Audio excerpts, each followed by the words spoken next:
बिस्मिल्लाहिर्रहमानिर्रहीम। लो जी, फैज़पुर खुर्द जनाब हाजी फकीर असर अंसारी फैज़पुरी होरी मौजूद ने ते इन्हां दे नाल इंजीनियर आसम पंजाबी भी ने ते कूक फरीदा कूक तू ज्यों राखा जवार जब लग टांडा ना गिरे तब लग कूक पुकार ते जल जल हार ना हारी हिम्मत हिक दिन फिरसी पासा भुखा मंगन चढ़े मुहम्मद उड़क भरदा कासा। तो जी बाबा फरीद ते बाबा बुल्ले शाह ते ख्वाजा गुलाम फरीद ते हजरत मियाँ मुहम्मद बख्श होरां दा सुनेहा सानू फैज़पुर खुर्द दे विच दे रहे ने जनाब हाजी फकीर असर अंसारी ते हीर रांझे दी जिहड़ी लिखत है और अनारकली पेश कर रहे ने जनाब इन्हां नू इंजीनियर आसम पंजाबी नू। यह बड़े यादगार लम्हा है। हाजी साहब तुसी कुछ रोशनी पाओ इन्हां दोवां किताबां दे बारे में। मैं अर्ज करदा कि 1956 ਵਿੱਚ ਮੈਂ ਲਿਖੀਆਂ ਹਨ ਆਲਮੀ ਰਮਾਨ 20 ਕਹਾਣੀਆਂ ਨੇ ਆਲਮੀ ਰਮਾਨ ਦੀਆਂ ਇਸ਼ਕ ਤੇ ਮੁਹੱਬਤ ਦੀਆਂ ਪਿਆਰ ਦੀਆਂ ਉਹਨਾਂ ਨੂੰ ਮੈਂ ਇਕੱਠਾ ਛਪਵਾ ਲਿਆ। ਉਦੋਂ ਮੇਰੇ ਤਾਕਤ ਹੈਗੀ ਉਹ 1200 ਸਫ਼ੇ ਦੀ ਕਿਤਾਬ ਬਣ ਗਈ। ਉਹਦੇ ਬਾਅਦ ਫਿਰ ਮੈਂ ਛਪਾ ਨਾ ਸਕਿਆ ਦੁਬਾਰਾ। ਇਹਨਾਂ ਨੂੰ ਕੰਪੋਜ਼ ਕਰਾ ਕੇ ਤੇ ਹੁਣ ਪੰਜਾਬੀ ਵਿਰਸਾ ਵਾਲੇ ਪਾਕਿਸਤਾਨ ਵਾਲੇ ਜਿਹੜੇ ਨੇ ਉਹ ਛਪਵਾ ਰਹੇ ਨੇ ਅਲੱਗ ਅਲੱਗ।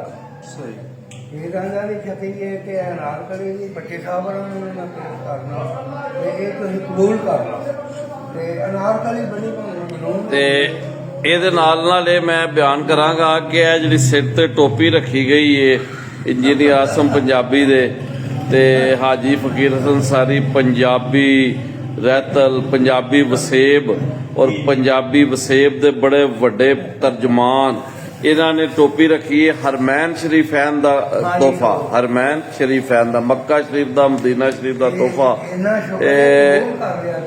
अपना 30वां सदके सदके आया शहर मदीना सुख दी सेज सुहायम गया दुखड़ा दैरीना अरब दी सारी धरती सोनी साफ नगीना मिल सी जड़ा रख सी सिदक सबूत यकीना। ये ख्वाजा गुलाम फरीद होरां दी नात शरीफ लिखी हुई है उन्होंने ते माशाअल्लाह जबरदस्त।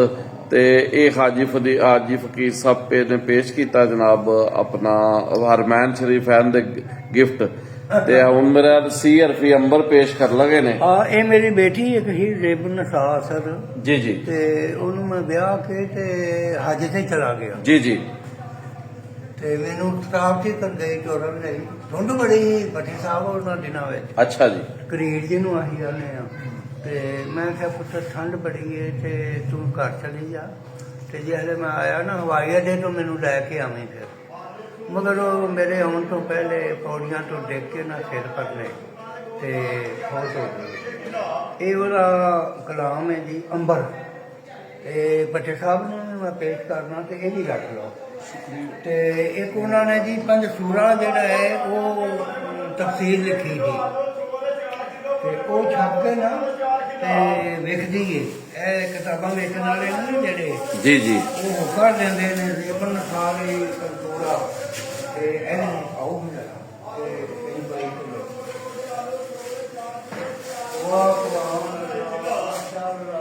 ਮੈਂ ਦਿੰਦੇ ਆ ਗਏ ਇਹ ਹਾਲੀ ਰੱਖੀ ਜੋ ਇਧਰ ਹੋਰ ਵੀ ਦੇਣਾ ਨੇ ਤੇ ਸਰਕਾਰ ਸੰਗਤ ਖਰੀਦ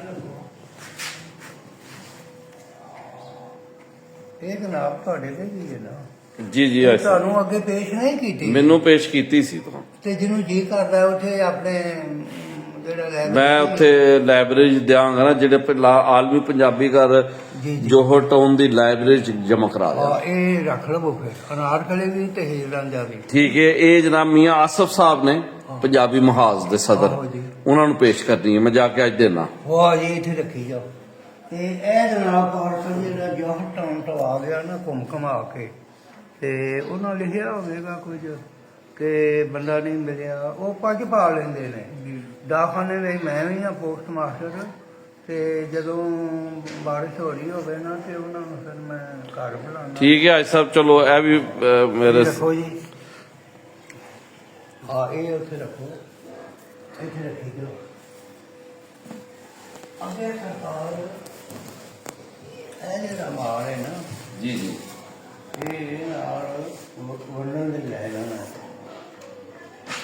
ਇਹ ਹਜ਼ਰਤ ਸਾਹਿਬ ਇਹਨਾਂ ਨੂੰ ਆਪਣਾ ਨੰਬਰ ਅਤਾ ਕਰੋ। ਇਹ ਤੁਸੀਂ ਫਿਰ ਕਰਾਓ, ਮੈਂ ਤਾਂ ਇਹ ਨੰਬਰ ਜਿਹੜਾ ਇਹ ਖਾਸ ਨੰਬਰ ਤੁਹਾਡਾ ਜੀ, ਜੀ। ਤੁਹਾਡੀ ਗੱਲ ਹੋ ਰਹੀ ਹੈ ਤੇ ਰਾਵੀ ਲੈ ਗਏ ਜੀ ਕੋਈ ਬੱਚੇ ਦੀ ਸਫਾਈ ਜਿਹੜੇ ਨੇ ਜਨਾਬ ਹਸਨੈਨ ਪੱਟੀ ਨੰਬਰ ਹੈ ਇਹਦੇ ਵਿੱਚ ਵਾਧੂ ਗੱਲ ਕੋਣੀ ਆ ਕੀਤੀ ਉਹਨੇ ਕੋਈ ਕੀਤੀ ਹੈ ਜਿਹੜੀ ਵਾਜਬ ਹੈ ਸਹੀ ਐਵੇਂ ਟੋਲ ਨਹੀਂ ਕੀਤਾ ਸਫੇ ਭਰਨ ਵਾਲੀ ਗੱਲ ਇੱਕ ਇੱਕ ਹਰਫ ਚੁਣ ਕੇ ਨਾ ਤੇ ਇਹ ਤਿਆਰ ਹੋਇਆ ਹੈ। ਇਹਦੇ ਵਿੱਚ ਇੱਕ ਨਜ਼ਮ ਹੈ ਮੈਂ ਪੜ੍ਹ ਕੇ ਸੁਣਾਉਣਾ ਤੁਹਾਨੂੰ ਉਹ ਮੇਰੇ ਬੱਚੇ ਨੇ ਲਿਖੀ ਹੈ। ਰੇਸਾ ਕੌਣ ਕਰੇ ਹੈ ਜਨਾਬ ਰੇਸਾ ਕੌਣ ਕਰੇ ਇਹ ਉਹੀ ਆ ਗਈ ਹੈ। ਇਹ ਨਜ਼ਮ ਹੈਗੀ ਹੈ ਜੀ ਪੰਜਾਬੀ ਬੋਲੀ ਦਾ ਵਣਜਾਰਾ ਰੀਸਾਂ ਕੌਣ ਕਰੇ ਜੀ ਜੱਜ ਸਾਹਿਬ। ਪੰਜਾਬੀ ਅਦਬ ਦਾ ਸਾਂਝ ਸਹਾਰਾ ਰੀਸਾਂ ਕੌਣ ਕਰੇ। ਕੂਕ ਪਾਕਿਸਤਾਨ ਕੂਕ ਕਿਤਾਬ ਪੜ੍ਹੀ ਜਾਂਦੀ ਹੈ ਵਿੱਚ ਪੰਜਾਬ ਜਾਪੇ ਖਿੜਿਆ ਹੋਇਆ ਗੁਲਾਬ ਮਾਂ ਬੋਲੀ ਦਾ ਚਾਨਣ ਮਨਾਰਾ ਰੀਸਾਂ ਕੌਣ ਕਰੇ। ਪੰਜਾਬੀ ਬੋਲੀ ਦਾ ਵਣਜਾਰਾ ਰੀਸਾਂ ਕੌਣ ਕਰੇ ਇਹ ਨਜ਼ਮ ਹੈ ਜੀ। ਤੇ ਜਦ ਕੇ ਨਫਸੋ ਨਫਸੀ ਗਰਮ ਬਾਜ਼ਾਰ ਕੋਈ ਨਾ ਕਹੇ ਦਾ ਬਣਦਾ ਯਾਰ ਦੁਖੀਏ ਭਾਵੇਂ ਕਰਨ ਪੁਕਾਰ ਸ਼ਹਿਰ ਨੂੰ ਤੱਕ ਕੇ ਕਹਿ ਦਿਲਦਾਰ ਰੀਸਾਂ ਕੌਣ ਕਰੇ।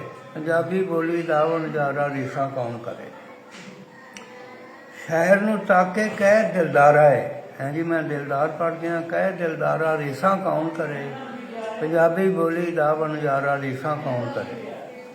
ਫੈਜ਼ਪੁਰ ਖੁਰਦ ਦੇ ਅੰਦਰ ਆ ਕੇ ਫਕੀਰ ਅਸਰ ਨੂੰ ਕੋਲ ਬਿਠਾ ਕੇ ਇੰਟਰਵਿਊ ਅਸਰ ਦਾ ਇਸ ਪੜਵਾ ਕੇ ਕੀਤਾ ਫੇਸਬੁੱਕ ਵਿੱਚ ਖਿਲਾਰਾ ਰੀਸਾਂ ਕੌਣ ਕਰੇ। ਪੰਜਾਬੀ ਬੋਲੀ ਦਾ ਵਣਜਾਰਾ ਰੀਸਾਂ ਕੌਣ ਕਰੇ। ਵਧੀਆ ਜੀ ਵਧੀਆ। ਇੱਕ ਸ਼ੇਰ ਰਹਿ ਗਿਆ ਜੀ ਇੱਕ ਅੱਧਾ ਸ਼ਾਦ ਮਿਸਰੀ ਦੀਆਂ ਸਦਾ ਦੁਆਵਾਂ ਇਹ ਮੇਰੇ ਬੇਟੇ ਨੇ ਲਿਖੀ ਹੈ ਨਾ ਗੁਲਾਮ ਆਬਾਦ ਸ਼ਾਦ ਮਿਸਰੀ ਨੇ। ਸ਼ਾਦ ਮਿਸਰੀ ਦੀਆਂ ਸਦਾ ਦੁਆਵਾਂ ਸ਼ਾਲਾ ਮਾਨੇ ਠੰਡੀਆਂ ਛਾਵਾਂ ਇਹੋ ਜਿਹਾ ਪੁੱਤ ਖਿਡਾਉਣ ਮਾਵਾਂ। ਪੰਜਾਬੀ ਜ਼ਬਾਨ ਦਾ ਮਾਰਦਾ ਨਾਰਾ ਰੀਸਾਂ ਕੌਣ ਕਰੇ। ਪੰਜਾਬੀ ਬੋਲੀ ਦਾ ਵਣਜਾਰਾ ਰੀਸਾਂ ਕੌਣ ਕਰੇ। ਪੰਜਾਬੀ ਅਦਬ ਦਾ ਸਾਂਝ ਸਹਾਰਾ ਰੀਸਾਂ ਕੌਣ ਕਰੇ। ਨਜ਼ਮਾਂ ਵੀ ਨੇ ਨਸਲ ਵੀ ਹੈ ਤੇ ਇਹ ਤਿਆਰ ਕੀਤਾ ਹੈ ਇਹ ਤੁਸੀਂ ਕਬੂਲ ਫਰਮਾਓ ਤੇ ਇੱਧਰ ਰੱਖੋ ਆਪਣੇ ਸਮਾਨ ਵਿੱਚ। ਜੀ ਜੱਜ ਸਾਹਿਬ। ਇਹ ਹਜ਼ਰਤ ਸਾਹਿਬ ਜਿਹੜੇ ਨੇ ਨਾ ਹਮਾਰੇ ਇਹ ਨਾਲ ਲੈ ਜਾਣੇ ਨੇ ਤੇ ਇਹਨਾਂ ਨੂੰ ਜਿਹਨੂੰ ਜੀ ਜਾਏ ਦਿਓ। ਜੀ ਜੱਜ ਸਾਹਿਬ। ਇਹ ਜ਼ਰੂਰੀ ਨਹੀਂ ਕਿ ਇੱਥੇ ਬਾਜ਼ਾਰ ਵਿੱਚ ਖਲੋ ਕੇ ਵੰਡਦੇ ਨੇ ਜਿਹੜਾ ਸਾਹਿਬ ਇਲਮ ਹੈ ਜਿਹੜਾ ਇਹਦਾ ਕਦਰਦਾਨ ਹੈ ਤੁਹਾਨੂੰ ਪਹਿਚਾਣਦਾ ਹੈ। ਸਹੀ ਹੈ। ਤੁਹਾਡੇ ਵਸਫ ਤੁਹਾਡੀਆਂ ਸਹੂਲਤਾਂ ਤੁਹਾਡਾ ਜਨਾਬੇ ਵਾਲੀ ਕੰਮਕਾਰ ਜਿਹੜਾ ਜਾਣਦਾ ਹੈ ਪ੍ਰੋਫੈਸਰ ਹੈਗੇ ਜੀ ਜੀ ਉਹਨੂੰ ਇਹ ਕਿੱਕ ਦੇਣੀ ਹੈ। ਤੇ ਮੈਂ ਕੁਝ ਡਾਕਖਾਨੇ ਦੇ ਰਾਹੀਂ ਕਰ ਛੱਡੀਆਂ ਨੇ 250 ਅੱਛਾ ਜੀ ਕਿਹਨੂੰ ਕਰ ਲਿਆ। ਕਿਉਂ ਸੂਬਿਆਂ ਵਿੱਚ ਚਵਾਂ ਸੂਬਿਆਂ ਚ ਰੇਡੀਓ ਪਾਕਿਸਤਾਨ ਕੋਇਟੇ ਤੱਕ ਵੀ ਰੇਡੀਓ ਪਾਕਿਸਤਾਨ ਕਰਾਚੀ ਤੱਕ ਵੀ ਫਿਰ ਇਹ ਜਿਹੜੀ ਸਿੰਧ ਦੀ ਯੂਨੀਵਰਸਿਟੀ ਹੈ ਜਾਮ ਸ਼ੋਰੋ ਉੱਥੇ ਕੱਢਿਆ ਹੈ। ਪੰਜਾਬ ਯੂਨੀਵਰਸਿਟੀ ਹੋ ਗਿਆ। ਇਹਦੇ ਇਲਾਵਾ ਜੀ ਪਖਤੂਨਖਵਾ ਪਸ਼ਾਵਰ ਯੂਨੀਵਰਸਿਟੀ ਵਿੱਚ ਭਾਵੇਂ ਉੱਥੇ ਜ਼ਬਾਨਾਂ ਪਸ਼ਤੋ ਨੇ ਸਾਡੀ ਪੰਜਾਬੀ ਬੋਲਣ ਵਾਲੀ ਬੜੀ ਮਖਲੂਕ ਹੈ ਉੱਥੇ ਤੇ ਉਹ ਜਿਹੜੇ ਵੜਦੇ ਨੇ ਤੇ ਉਹ ਵੇਖਣਗੇ ਕਿ ਭੱਟੀ ਸਾਹਿਬ ਉਹਨਾਂ ਦਾ ਨੰਬਰ ਬਾਬੇ ਬੂਟੇ ਨੇ ਕੱਢਿਆ ਹੈ ਅਸਲ ਅਨਸਾਰੀ ਹੈ ਖੁਸ਼ੀ ਹੋਵੇਗੀ। ਤੇ ਇਹ ਸਰਕਾਰ ਕੋਈ ਕਿਤਾਬਾਂ 2-4 ਕੱਢੀਆਂ ਨੇ ਮੈਂ ਇਹ ਤੁਸੀਂ ਕਬੂਲ ਕਰਦੀਆਂ ਨੇ ਤੇ ਲਾਇਬ੍ਰੇਰੀ ਹਵਾ ਲੈਣੀਆਂ ਨੇ ਜਿੱਥੇ ਚਾਹੋ ਤੇ ਇਹ ਫਿਰ ਮੁਕੰਮਲ ਹੋ ਗਿਆ ਨਾ ਇਹ ਸਿਲਸਿਲਾ। ਹਾਂ ਲਓ